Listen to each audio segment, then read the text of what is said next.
David Skosana, communication consultant specialist, who gives us an update on the case he opened against the ANC parliamentary officials for allegedly demanding a bribe to make Advocate Mkhwebane's inquiry go away. He speaks to us as the husband and the complainant. A very good evening to us. Thank you so much for speaking to us, Mr. Skosana. So I want to just take things from where we are at the moment. Since Advocate Mkhwebane released those audio tapes and you said you were laying a complaint, where are you now?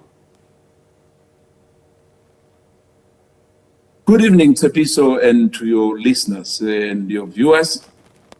The matter, as you know, is with the Hawks.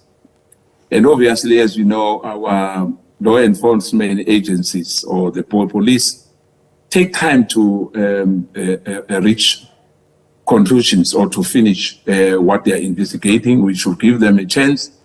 And indeed, that's why the chairperson of that Section 194 core committee is deriving, his confidence, because he say we must wait for the police to investigate matters. But at this point in time, remember, Tsepiso, that I was called by in fact, I was approached whilst I was in Parliament in that Section 194 committee by one member of the committee, which is the late Tina Jumaite-Peterson.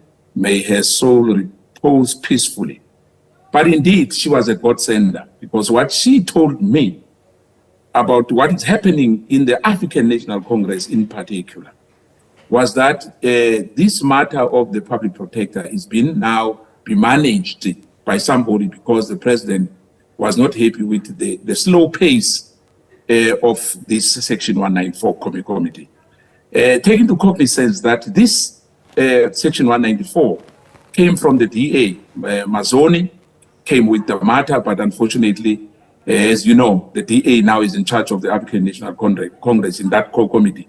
They are following like sheep. I'll put it straight away, because I've been there for the last 9 months, in that Section 194 committee. I've been watching what is happening. And indeed, Tina told me exactly what is going to happen. And indeed, that's what happened. And we were not even aware that the chairperson, Richard Janji, was a campaign manager or was in that so-called CR17, the controversial one, which the public protector, in fact, is being punished for. Because this matter, it's got nothing to do with any other thing. It's about the president being found wanting in that CR17, with those millions being put into different accounts.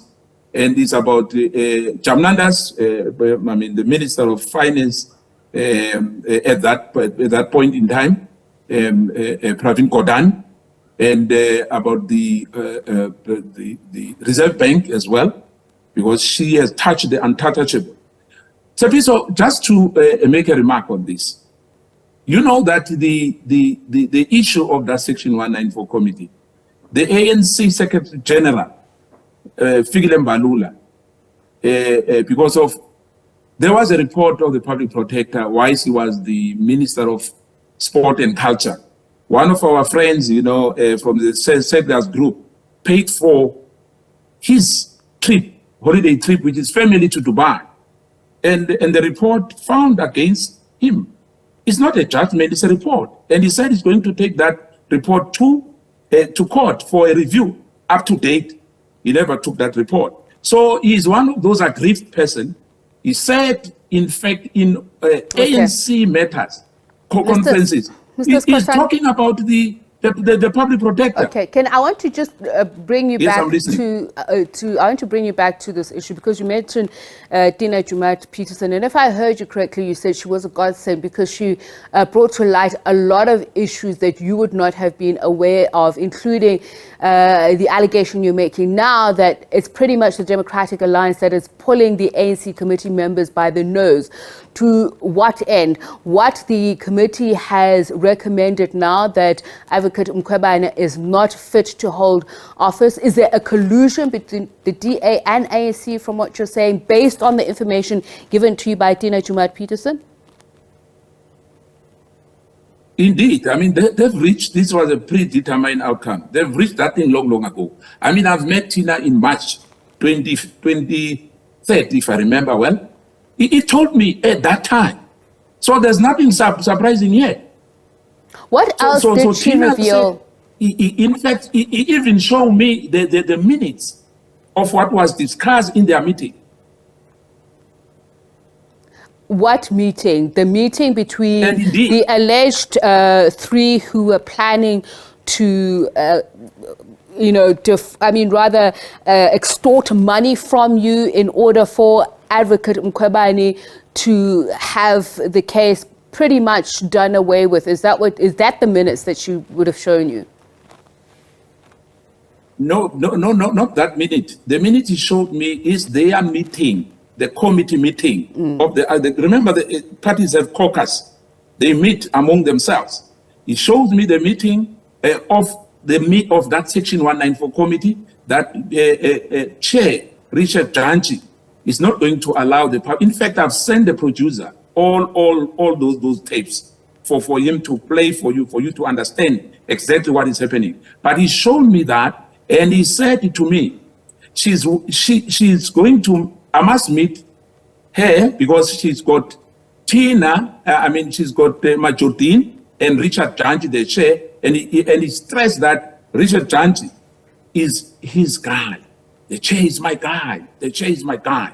You know, you have to deliver that money because he said to me, she, in fact, feel pity for the public protector. But she wants these two to be sorted out. If I want to sort her out, she'll be the last one. But she's not angry. These one are angry because they were not appointed as ministers. Was this part of who said so? Was this part of the evidence you gave to the police in your complaint?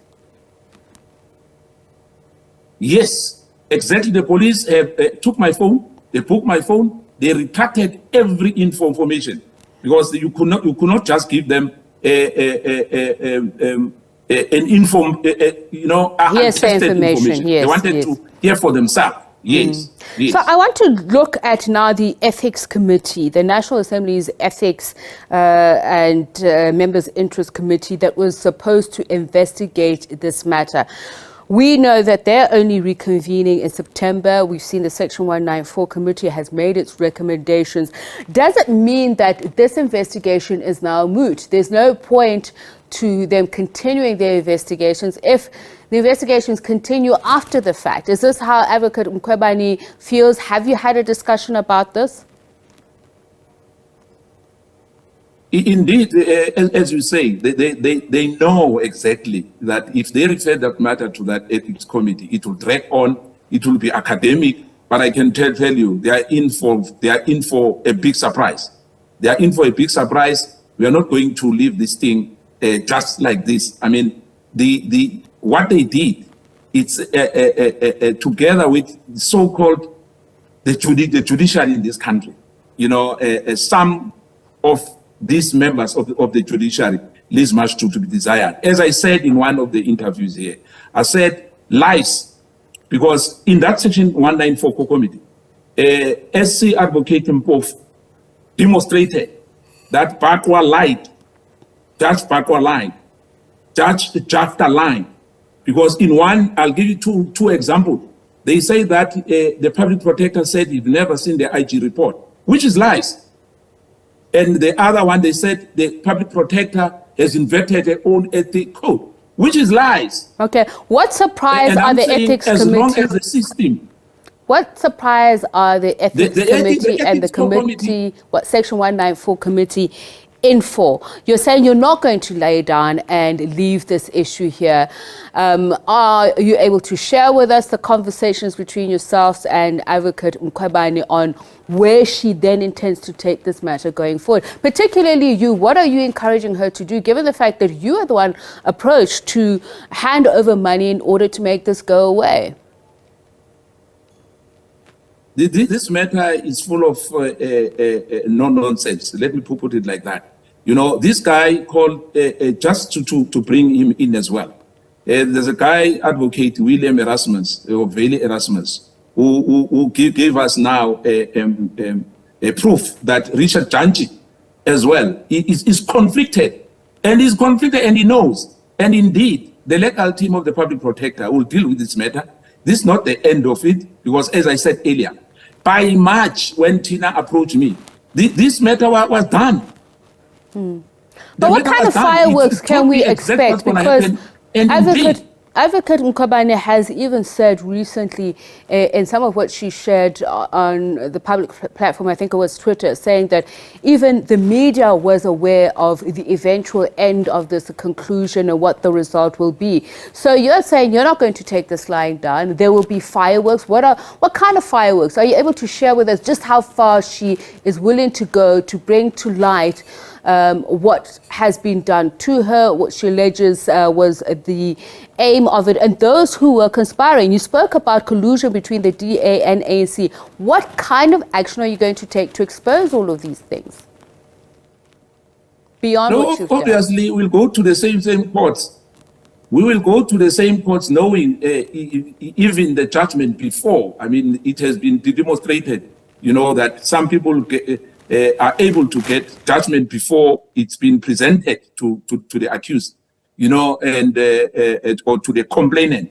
Indeed, this matter will take it to the same courts, knowing exactly the results of those courts, as you have seen yourself, that the language they are using against the public protector.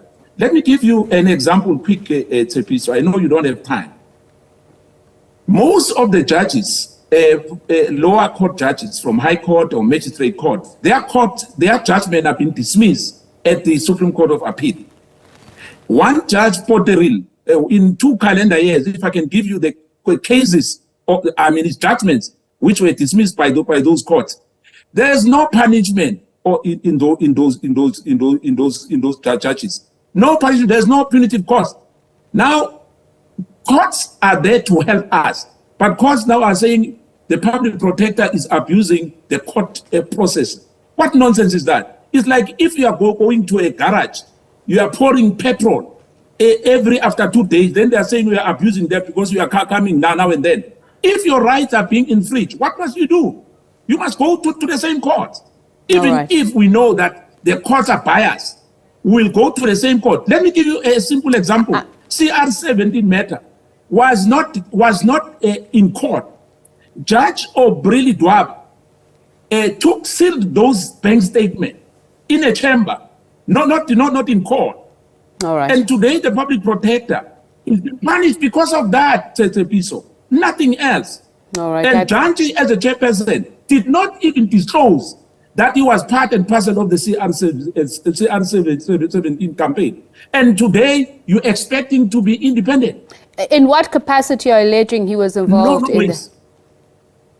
In what capacity are you alleging? Janji? Yes. In whose capacity? What you are saying he was part of the CR17 campaign. Yes. What does that mean to you? Do you think a person who was supporting CR17 will agree with the public protector that the CR17, they were shenanigans? Okay. All right. Thank you so much, Mr. Skosana. I really appreciate your time, and I do apologize. We have run out of time, but I appreciate you sharing with us the developments on where the process is, the complaint that you've laid against the 3 accused that you say tried to extort you to make the complaint against Advocate Busisiwe Mkhwebane to go away into the committee looking into her fitness to hold office. David Skosana is husband of Advocate Mkhwebane and also communication consultant specialist.